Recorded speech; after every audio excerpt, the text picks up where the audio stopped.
এই তো এসে গেছি। আরে এটা কি এখানে রাজু কার কাছে কথা বলতেছে? আরে এটা কি প্রিয়া চলে এসেছে? আরে প্রিয়ার দিকে আসো তাড়াতাড়ি। হে রাজু আমি আসতেছি, তুমি কথা বলো। আরে কি হয়েছে তাড়াতাড়ি আসো, ওটা আমার ফ্রেন্ড লাগে। ও আচ্ছা ঠিক আছে দাও আমি আসতেছি। আরে আমি যাই আমার বান্ধবীর কাছে, ও তো আমার বান্ধবী লাগে। আরে ঠিক আছে যাও তাহলে তোমরা। আচ্ছা ঠিক আছে তাহলে আমরা আসতেছি। আরে ওই প্রিয়া তুই তো 12 বাতারের লোকে প্রেম করতেছিস রে। তুই কি আর দিনের মাঝে কোনো ছেলে পাইছিস না নাকি? ও তো জীবনে একটা মেয়ের সাথে কথা বলে নাই, ও তো হাজার হাজার ছেলের সাথে কথা বলেছে। তারপরেও তুই ওর সাথে কেন চাকতেছিস কিছুই তো বুঝতেছি না। এইরকম ছেলেগুলো তোদের লাইফে এসে তারপর তোদের লাইফকে শেষ করে দে। তুই আজকে পর তুই তার কাছে যাবি না। আরে ছেড়ে আসিস নাকি আমার প্রিয়াকে?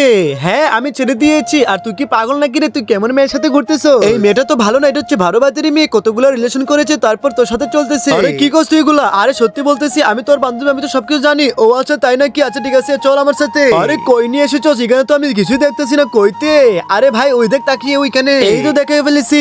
আরে আমি জানি তুই কারোর কাছে দেখা করতে এসেছিস, তোর সাথে তার সম্পর্ক নেই, ব্যাকআপ করে দিছি। আরে আমি তো কারোর সাথে দেখা করতে আসি না। আরে একটু বুঝো আমার কথা। আরে ব্যাকআপ করে দিয়েছি তারপর লাগছিস কাই?